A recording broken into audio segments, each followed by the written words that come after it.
Burke वाली लड़की। शिफा शिफा, ये लड़की कभी टाइम से नहीं जागती।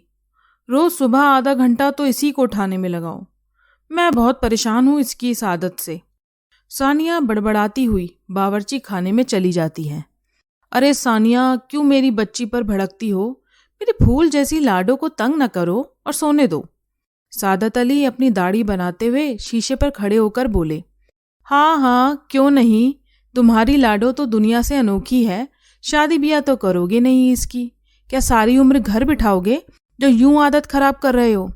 सानिया रसोई में से झांक कर बोली, देखो सानिया, मेरी बच्ची माशरे की बाकी लड़कियों की तरह नहीं है जो बस मंगनियां करवा के होने वाले मियाओं की मोहब्बत में खो जाए।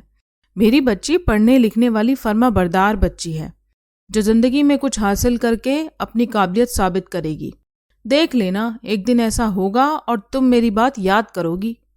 सादत अली मुंह पोंछते हुए सानिया के कंधे पर हाथ रखते हुए बोले, क्या पापा, आप सुबह सुबह मेरे लिए अम्मी से बहस क्यों करते हैं? आपको तो पता है ना इनकी आदत, जब तक 2-4 तंज न करें इनकी सुबह नहीं होती। शिफा अपनी माँ सानिया की तरफ मुंह चिढ़ाते हुए बोली, नहीं बेटा, ये गलत बात है, माँ को ऐसा नहीं कहते। सादत अली शिफा के सर पर प्यार से हाथ फेरते हुए बोले।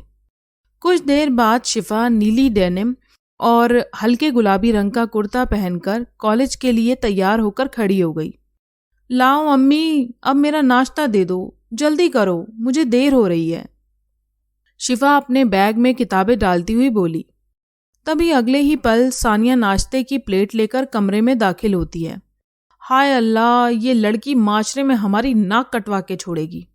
अब क्या हुआ? किस वजह से चीखम चिल्ली हो रही है? सादत अली हमेशा की तरह फिर से अपनी प्यारी बच्ची को बचाने के लिए सानिया के सामने आकर खड़े हो गए। देखो तो कैसी बेशर्मी से फिर ये पैंट चढ़ाकर मेरे सामने खड़ी हो गई है।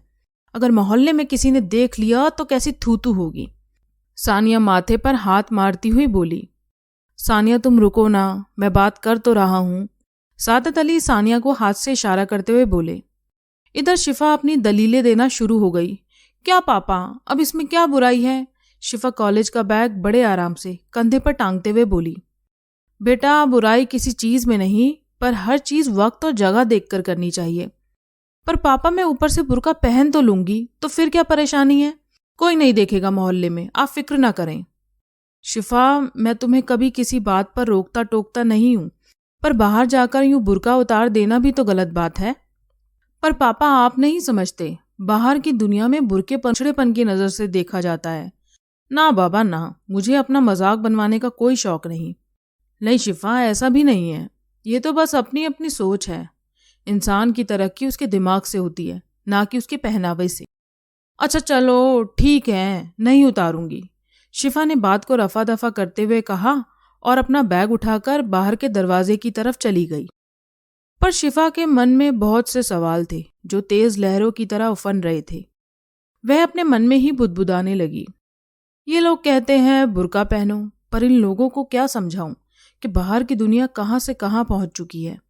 आज की दुनिया में भला कौन बाहर जाकर बुर्का पहनता है? इन्हीं सब सवालों की उधेड़बुन में वह कॉलेज जा पहुंची। कुछ दिन बाद रात के समय शिफा के पिताजी की तबीयत अचानक खराब हो गई और दिल के दौरे की वजह से वे इस दुनिया से चल बसे। यह घटना शिफा और उसके पूरे परिवार के लिए किसी सदमे से कम ना थी। सबसे ज्यादा चिंता की बात तो यह थी कि वे उस घर में अकेले कमाने वाले थे। हाय अल्लाह, शिफा मेरी बच्ची, अब हमारा क्या होगा? तुम्हारे अब्बा कैसे बीच राह में हमें छोड़कर चले गए। अब हम लोग क्या खाएंगे, कैसे जिएंगे? सानिया दहाड़े मार मार कर शिफा के कंधे पर सर रखकर रो रही थी। अरे सानिया बाजी, यूं खुद दिल बेचैन करोगी तो तुम्हारी 3 औलाद है, उन्हें कैसे संभालोगी? पास में बैठी गली की एक औरत ने कहा और सानिया को गले से लगा लिया। पूरे 2 महीने से ऊपर बीत गए थे जब शिफा के पिताजी का हाथ उनके सर पर ना था। और एक शाम, अम्मी खाना दे दें, मैं कब से बैठी हूँ, इंतजार ही करवाएंगी या कुछ खाने को भी देंगी? शिफा सोफे पर बैठी हुई चीख कर बोली। कुछ देर बाद सानिया ने प्लेट में थोड़े से सादा चावल शिफा के सामने रख दिए। यह क्या, सिर्फ चावल? इनके साथ खाने के लिए कुछ सालन दाल वगैरह तो दें। जो सामने है बस वही है, अपना बुरा नसीब समझकर खा लो, सानिया बड़ी मायूसी और भरी हुई आंखों से बोली। यह बात सुनकर शिफा समझ गई कि घर की हालत बहुत खराब हो चुकी है। तभी 1000 बातें उसके दिमाग में टकराने लगी। घर की इस कदर बिगड़ती हालत देखना तो मेरे बस में नहीं है। मुझे जल्दी ही कुछ करना होगा, वरना मेरी बेचारी माँ कैसे ये बोझ अकेले उठाएगी। नहीं, मुझे कुछ करना होगा। अभी शिफा इन सवालों की उधेड़बुन में लगी हुई थी कि तभी बाहर के दरवाजे से उसे अपनी माँ और किसी आदमी के बुदबुदाने की आवाज़ आई। वो फौरन उठकर देखने गई। तब उसने जो देखा वो उसके लिए आम बात ना थी, क्योंकि गली की दुकान का लाला उनके दरवाजे पर तकाजे के लिए खड़ा था।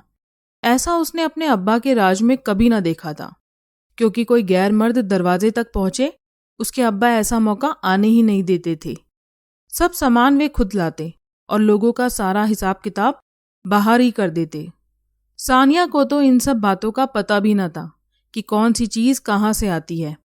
लाला, मैं आपका पैसा दे दूंगी, आप फिक्र ना करें, सानिया थोड़े गिड़गिड़ाते लहजे में बोली।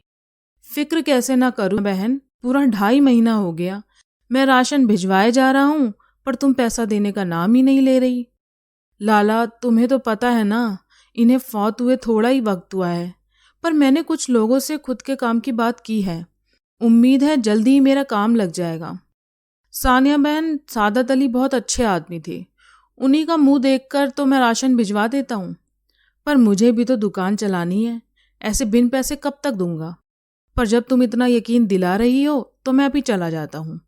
उम्मीद है तुम मेरा पैसा वक्त से भिजवा दोगी। अम्मी, ये मैं क्या सुन रही हूँ, तुम काम करोगी? पर तुम क्या काम करोगी? शिफा बड़ी हैरानी से पूछने लगी।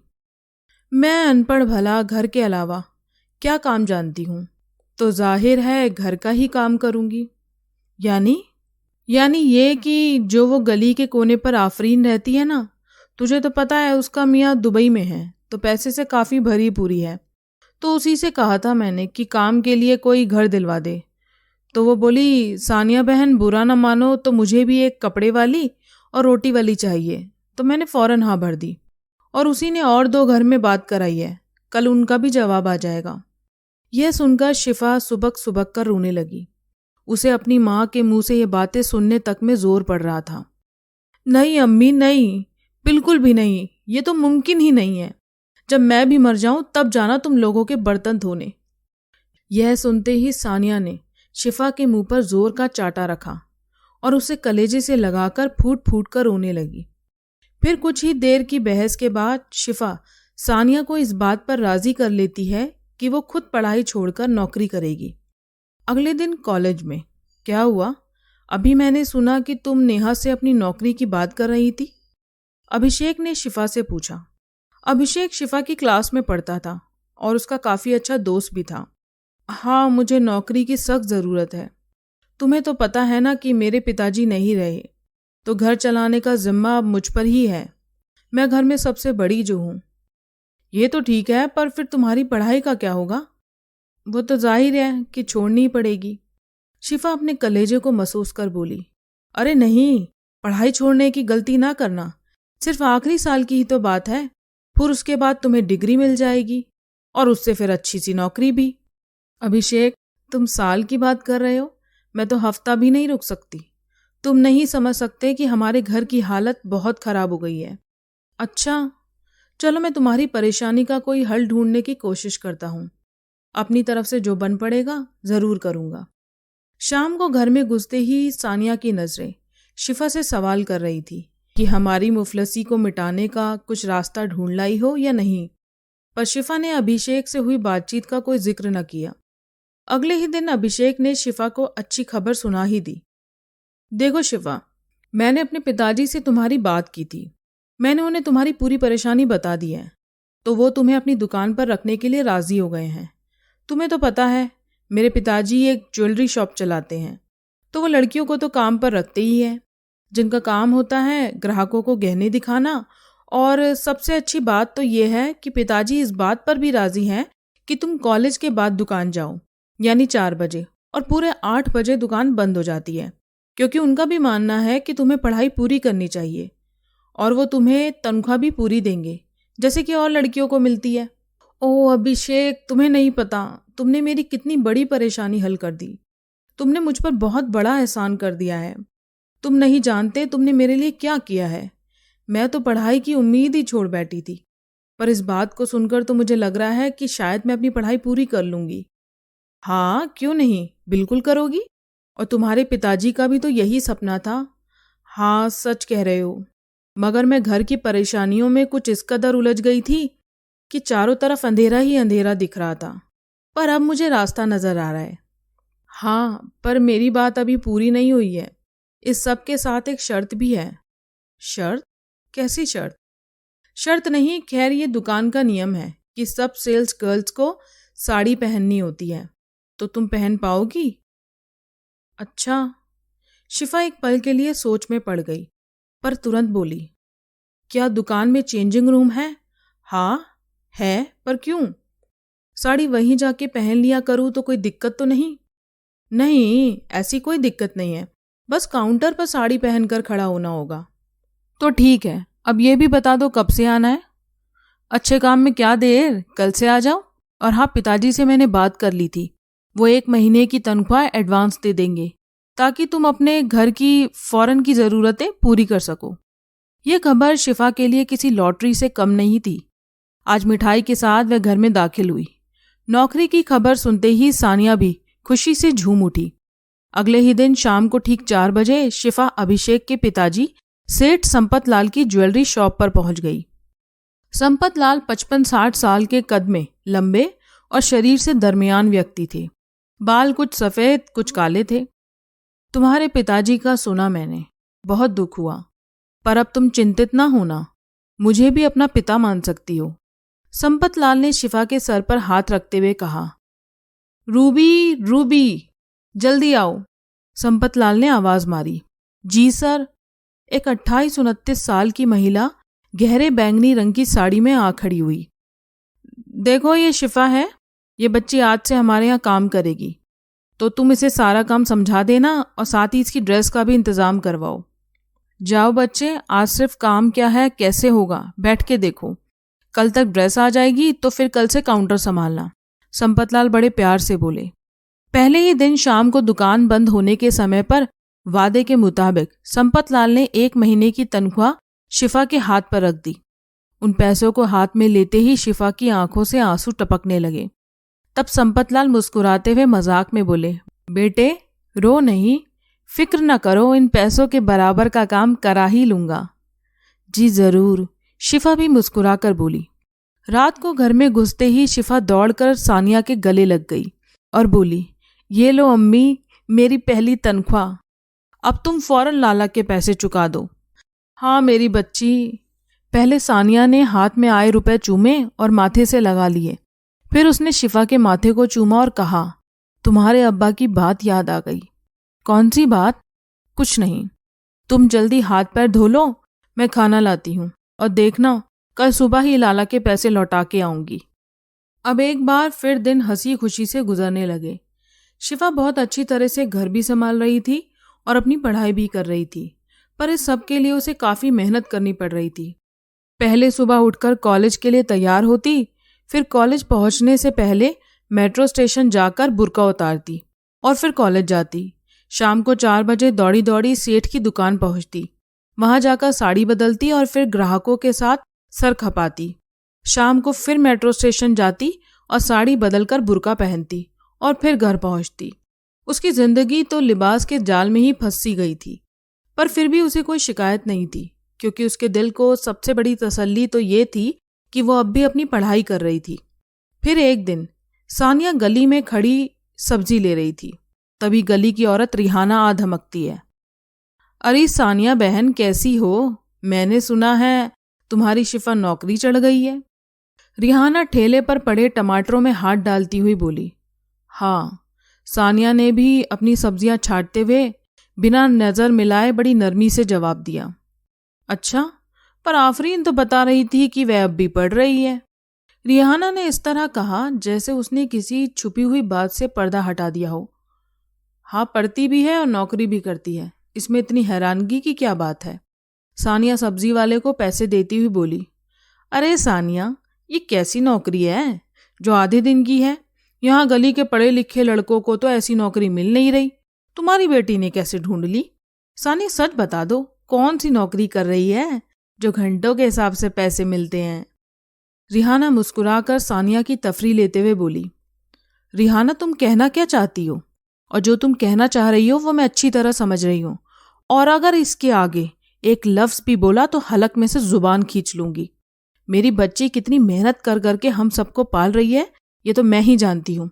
तुम जैसी बददिमाग औरत ये बात नहीं समझेगी। साफ बोल दूं, अभी तुम्हारा आदमी मरा नहीं ना, तो समझ नहीं आएगा।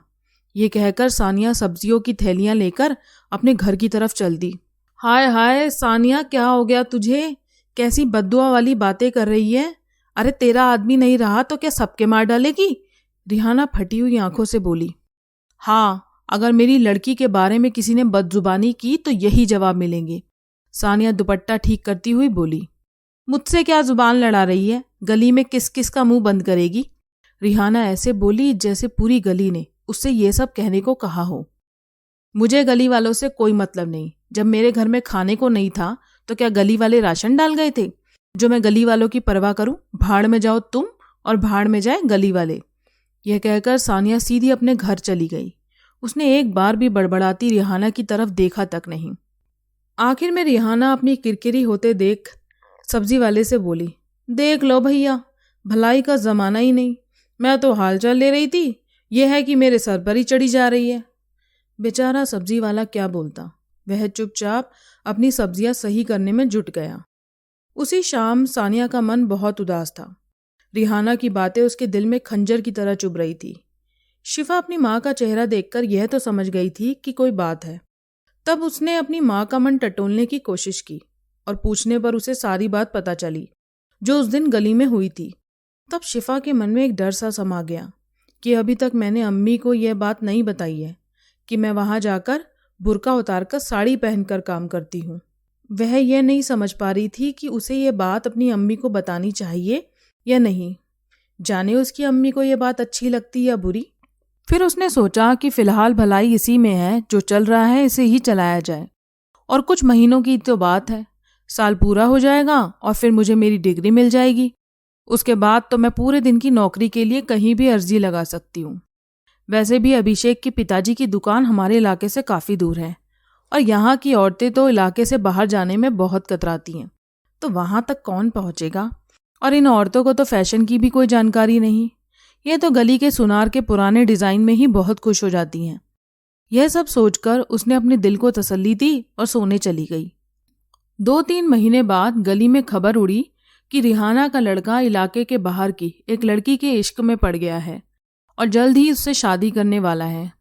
बाद में यह भी पता चला कि लड़की गैर मुस्लिम है, पर रिहाना को इसमें कोई परेशानी न लगी और वह पूरी गली में लड्डू बांटती फिर रही थी कि उसका बेटा शादी कर रहा है।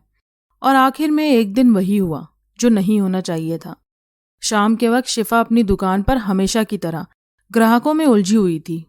तभी वहां उसने जिसे देखा उसे देखकर वो दंग रह गई। गली की वही रिहाना एक अनजान लड़की और अपने बेटे खलील के साथ दुकान में दाखिल हुई। उसे देखते ही शिफा ने फौरन काउंटर छोड़ा और एक तरफ जाकर खड़ी हो गई ताकि रिहाना की नज़र उस पर ना पड़ सके। पर जैसा कि हर ज्वेलरी की दुकान पर दीवारें शीशों से जड़ी रहती हैं, वैसा ही सेठ संपत लाल की दुकान में भी था। आधे घंटे तक रिहाना उस लड़की को अंगूठियां पसंद करवाती रही। जब आखिर में वह पैसों की लेन देन कर रही थी तब वह उठकर सेठ के पास भाव लगाने पहुंची। तभी शीशे में उसकी नज़र शिफा पर पड़ गई। शिफा ने उसे देखकर फौरन आंखें नीची करके ऐसे जाहिर किया जैसे उसने रिहाना को देखा ही ना हो। अब शिफा का मन हजारों बातों से भर गया। लो, गली के लिए एक नया किस्सा खड़ा हो गया।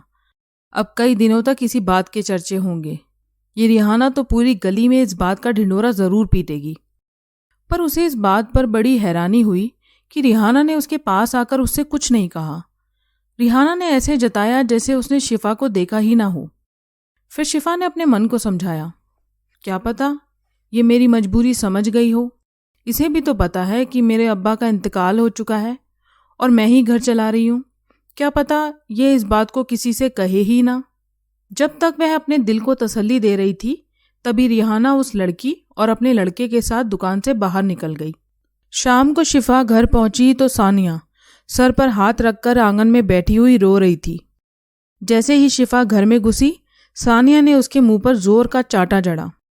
अम्मी, मार क्यों रही हो? ऐसा क्या कर दिया मैंने? पहले बताओ तो। शिफा रोते हुए बोली। तू होते ही मर क्यों नहीं गई? सानिया शिफा के दोनों कंधे पकड़कर उसे झकझोड़ कर बोली। पर अम्मी, मैंने ऐसा क्या कर दिया? कुछ बताओ तो, क्या बात हो गई? शिफा सिसक सिसक कर रो रही थी। अभी वह कुटनी रिहाना आई थी, स्पीकर बराबर आवाज में इतनी खरी खोटी सुनाकर गई है। यह सुनते ही शिफा समझ गई कि इस औरत के पेट में बात ना पची। तूने मुझसे ये बात क्यों छुपाई कि तू वहां दुकान पर साड़ी पहनती है? बता, यह बात क्यों छुपाई? यह सुनकर शिफा दहाड़े मार मार कर रोने लगी और बोली, अम्मी, मेरे पास कोई दूसरा रास्ता था ही नहीं। अगर मैं साड़ी और बुर्के के बीच में फंसी रहती तो इतनी अच्छी नौकरी मेरे हाथ से निकल जाती। इतनी अच्छी नौकरी, आग लगे ऐसी नौकरी में जिसमें इज्जत ही ना हो। तुझे क्या पता रिहाना कितनी गंदी गंदी बातें सुनाकर गई है। बोली, अब समझ आया कौन सी कमाई खा रही है। वहां बेटी बदलिहाज होकर बुर्का उतार कर जमाने के सामने उस 5 मीटर की साड़ी को लपेट कर खड़ी हो जाती है जिसमें उसका पूरा बदन भी नहीं ढकता। देखने वाला किनारे से पेट देखना चाहे या कमर या आगे से गला, हर चीज बड़े आराम से दिख जाती है। सानिया, ऐसी हराम खाने से अच्छा तो इंसान मर ही जाए। तू कैसी बदलिहाज औरत है जो अपनी बेटी से हराम कमवा रही है? तुझे नहीं पता हमारे मजहब में इस तरह बदन दिखाकर कमाई करना कितना गुनाह है। तभी कहूं, लड़कों को भला ऐसी नौकरियां कहाँ मिलेंगी? ये तो तेरी बेटी जैसी ढूंढ सकती है। अब बताऊंगी मैं आफरीन को, जो तेरी बेटी की तारीफों के कसीदे पढ़ती है। अब पता लगेगा गली वालों को कि कौन सी मेहनत कर रही है। यह सब सुनकर शिफा मुंह लटकाकर रोती रही और फिर कुछ देर बाद बिना खाए सोने चली गई। दोनों माँ बेटी भूखी ही सोने चली गई। देर रात तक सानिया गहरी सोच में डूबी रही। एक तरफ उसे गली में होने वाली बदनामी से डर लग रहा था, दूसरी तरफ उसे यह भी फिक्र होने लगी कि अगर उसने शिफा को घर बिठा लिया तो घर कैसे चलेगा। इसी उधेड़बुन में उसने पूरी रात निकाल दी। तब सुबह फजर की नमाज के साथ उसके दिमाग में एक ही बात आई, जैसे अल्लाह ने भी उसे यही आदेश दिया हो कि पहले अपनी औलाद का सोच, दुनिया ज़माने को छोड़। तब उसने फैसला किया कि जो चल रहा है वह ऐसे ही चलेगा। जिसको जो सोचना है वह सोचे, क्योंकि किसी की सोच से उसके घर में रोटी नहीं आएगी। इस फैसले के साथ उसने अगली सुबह बड़े साधारण ढंग से दिन शुरू किया और शिफा को उठाया। शिफा भी अपनी अम्मी का यह रवैया देखकर कुछ समझ नहीं पा रही थी, मगर उसने सोचा अगर अम्मी ने इस बात पर मिट्टी डाल दी है तो मैं ही क्यों उखाड़ूं, और वह तैयार होकर कॉलेज चली गई। दिन बीतने लगे और जिंदगी आगे बढ़ने लगी। साथ ही गली वालों के मुंह से गलत गलत बातें सुनने को मिलना अब एक आम सी बात हो गई थी। शायद इन गली वालों ने यह फैसला कर लिया था कि शिफा और उसकी माँ गलत काम करके ही अपना घर चला रहे हैं। इधर शिफा और सानिया ने गली वालों की बातों पर ध्यान देना बंद कर दिया था, क्योंकि इसी में उनकी भलाई थी। धीरे धीरे साल भर कब बीत गया पता ही नहीं चला और शिफा ने अपनी ग्रेजुएशन पूरी कर ली। सानिया को भी इस बात की बड़ी खुशी हुई कि उसके शौहर का सपना पूरा हुआ। आखिर उनकी बेटी ने पढ़ाई पूरी कर ली। अब क्या करने का इरादा है? कोई दूसरी नौकरी तलाश करोगी? सानिया ने चावलों में हाथ मारते हुए कहा। अम्मी, मैं सोच रही हूँ नौकरी ना छोड़ूं। शिफा ये कहते हुए अपनी माँ के पास आकर बैठ गई। मतलब अब तो तेरी पढ़ाई पूरी हो गई तो इस आधे दिन की नौकरी को छोड़ और कहीं पूरे दिन की नौकरी ढूंढ। अरे अम्मी, अभी सिर्फ ग्रेजुएशन पूरी हुई है, इसको पढ़ाई पूरी करना थोड़ी कहते हैं। तो और कितना पढ़ेगी? हमारे खानदान में तो कोई इतना भी नहीं पढ़ा, इससे ज़्यादा क्या पढ़ेगी? नहीं अम्मी, अभी मुझे आईएएस बनना है। अब ये क्या नई बला है? अम्मी, बला नहीं, सबसे बड़ी सरकारी नौकरी है। रहने को सरकारी कोठी, सरकारी नौकर, लाल बत्ती की गाड़ी और जाने कितनी सहूलियतें मिलती हैं। और सबसे बड़ी बात, बहुत दबदबा होता है आईएएस अफसर का। शिफा टिमटिमाती हुई आंखों से बोली। अरे तुझे क्या करना है दबदबा बना के? 2-4 साल कमा के घर चला ले, फिर ये सब बड़े हो जाएंगे तब तेरा निकाह करा दूंगी। नहीं अम्मी, मुझे ऐसी ज़िंदगी नहीं चाहिए। मुझे अब्बा का नाम रोशन करना है। बस बस, वो तो हो ही चुका है। एक बार गली वालों से जाके पूछ, तुझसे नौकरी कराना मेरी बहुत बड़ी मजबूरी है। मुझे पता है कैसे घूंट पी पी के ये पूरा साल गुजारा है। देखो अम्मी, मैंने आपकी बात बहुत सुन ली, अब आप मेरी बात सुने। यह मेरा आखिरी फैसला है, मैं सेठ संपत लाल की नौकरी नहीं छोड़ूंगी, क्योंकि मुझे साथ साथ आईएएस की तैयारी करनी है और अफसर बनना है। दुनिया ज़माना कुछ भी सोचे, मुझे फ़र्क नहीं पड़ता। मुझे ऊपर बैठे अपने अब्बा के सपने को पूरा करना है। मेरी ज़िंदगी में मेरा सबसे बड़ा यही मकसद है। यह बोलकर शिफा दंदनाती हुई दूसरे कमरे में चली गई और लाचार सानिया के पास उसकी बात चुपचाप सुनने के अलावा कोई रास्ता ना था। आखिर घर तो शिफा ही चला रही है। कुछ दिनों बाद अभिषेक अपने पिताजी की दुकान पर आया। अरे अभिषेक, आज तुम यहाँ दुकान पर कैसे? तुम तो यहाँ आते नहीं। शिफा मुस्कुराती हुई बोली। हाँ, आता तो नहीं हूँ, पर आज आना पड़ा। रिजल्ट आते ही तुम तो गायब ही हो गई, कोई खैर खबर नहीं। मैंने सोचा क्यों ना जाकर तुमसे एक बार दुकान पर ही मिल लूँ। हाँ, तुमने अच्छा किया।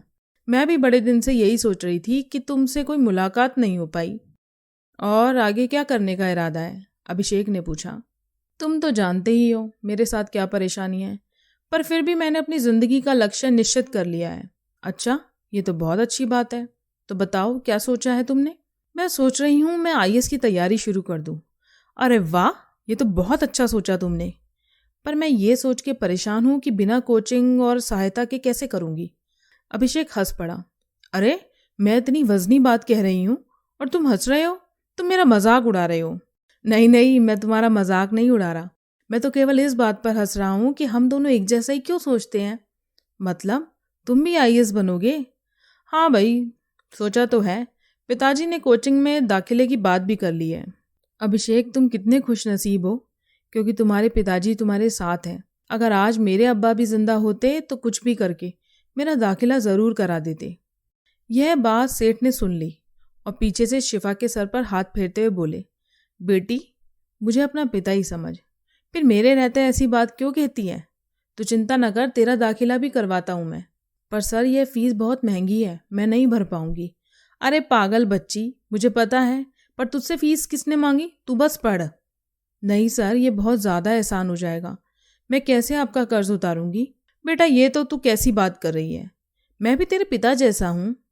आखिर में शिफा इस बात पर राजी हुई कि अभिषेक उसे अपने कोचिंग से मिलने वाले नोट्स और किताबें दे दिया करेगा और साथ ही ज़रूरी टिप्स जो भी बताए जाएंगे वो सब उसे भी पढ़ा दिया करेगा। इस तरह दोनों अपनी अपनी पढ़ाई में जुट गए। शिफा को अब और ज़्यादा मेहनत करनी पड़ रही थी। यह सब देख सानिया को उस पर बहुत दया भी आती थी, इसलिए वो उसे घर का एक भी काम करने न देती। शिफा रातों को 3-4 बजे तक पढ़ती और फिर सुबह तैयार होकर दुकान चली जाती। दुकान से सेठ उसे 4 बजे छोड़ देते, तब तक अभिषेक भी कोचिंग से घर पहुंच जाया करता था। तब 4 बजे अभिषेक के घर जाती और वहां 7 बजे तक अभिषेक जो पढ़ के आता उसे बता देता। उसके बाद घर जाती, खाना खाती और पढ़ने बैठ जाती। इसी तरह मेहनत करते करते दोनों ने परीक्षा दी और वह दिन आ गया जिसके लिए इतनी मेहनत हो रही थी। शिफा और अभिषेक दोनों ही पास हो गए। यह खबर गली में आंधी की रफ्तार से फैल गई। खबर सुनते ही गली वाले सानिया को बधाई देने घर चले आए। गली वालों का रवैया देखकर सानिया को इस बात का अंदाजा तो लग रहा था कि शिफा ने कोई बड़ी नौकरी का पेपर पास किया है। अरे सानिया, अब तो तेरी ऐश हो गई। मेरा अफजल बता रहा था कि अब शिफा को लाल बत्ती वाली गाड़ी मिलेगी और साथ ही सरकारी बंगला भी, वो भी नौकरों के साथ। पास की रजिया बोली। हाय सानिया, तेरी किस्मत तो बड़ी अच्छी निकली, जो बेटी इतनी कामयाब हो गई। अगर बुरा ना माने तो एक बात कहूँ, अब इतना पढ़ा लिखा दामाद कहाँ से लाओगी? चची कुनसुम बोली। अरे इसमें क्या परेशानी है, मेरा अफजल भी तो 15 क्लास पास है। कल ही पूछा मैंने उससे कि उसे शिफा पसंद है। बोला अम्मी, मैं तो बचपन से ही शिफा से शादी करना चाहता था। रजिया ने कहा। हाय रजिया, कैसे झूठ बोल रही हो? ये तुम्हारा अफजल ही तो था जिसने तुमसे कहा था कि उसने शिफा को किसी होटल से निकलते देखा है। वो तो उसे बड़ी बदकिरदार बताता था। चची कुनसुम दुपट्टा कान के पीछे अटकाती हुई बोली। यह सब सुनकर सानिया को गुस्सा आ गया और उसने हाथ जोड़कर दोनों को वहां से जाने को कहा। दोनों बड़बड़ाती हुई चल दी। बेटी नौकरी क्या लग गई, लगी इतराने। चलो रजिया बाजी, जहां इज्जत ना हो वहां क्या बैठना। अब रोज शिफा को लाल बत्ती वाली गाड़ी लेने आती तो गली वालों के दिल जलते। देखते देखते घर के हालात ऐसे पलटे कि हर आदमी शिफा जैसी होनहार बेटी की चाह रखने लगा। 2 साल बाद सेठ संपत लाल खुद समीना के घर आए और अभिषेक के लिए शिफा का हाथ मांगा। भाई साहब, आपने मेरी बेटी के लिए बहुत कुछ किया है। बहन जी, वो तो मुझे करना ही था, क्योंकि आपकी बेटी मेरे बेटे को कॉलेज के दिनों से ही बहुत पसंद थी। अभी मेरा इकलौता बेटा है, मैं उसकी खुशी के लिए कुछ भी कर सकता हूँ। जब सादत अली साहब का देहांत हुआ और शिफा ने अपनी परेशानी अभिषेक को बताई तो उसने मुझसे आकर बात की। तब मैंने उससे पूछा था कि तू उस लड़की पर इतना मेहरबान क्यों है। तब उसने मुझे बताया था कि वो शिफा को बहुत पसंद करता है। तो क्या इन दोनों के बीच कोई प्यार मोहब्बत का चक्कर था? सानिया लपक कर बोली, नहीं बहन जी, ऐसी कोई बात नहीं है। मेरे बेटे ने मुझसे वादा लिया था कि ये बात शिफा पर कभी जाहिर ना हो, क्योंकि वो बहुत खुददार लड़की है। ये जानने के बाद कि अभिषेक उसे पसंद करता है, वो कभी अभिषेक से वास्ता नहीं रखती और वादे के मुताबिक मैं भी चुप रहा और जो बन सका वो करता रहा। हम दोनों बाप बेटे ने यह सुलह कर रखी थी, जब सब ठीक हो जाएगा और बच्चे कामयाब हो जाएंगे तब तरीके से मैं शिफा का हाथ मांगने आऊँगा। तो बताइए, आपको रिश्ता मंजूर है? भाई साहब, मुझे अभिषेक पसंद तो है, पर हम लोगों के धर्म। अरे बहन जी, धर्म से क्या होता है? आप बताओ, आपके बुरे वक्त में आपके धर्म के लोग काम आए? नहीं ना। तो मेरे हिसाब से सबसे बड़ा धर्म इंसानियत है। बाकी फैसला आप पर है।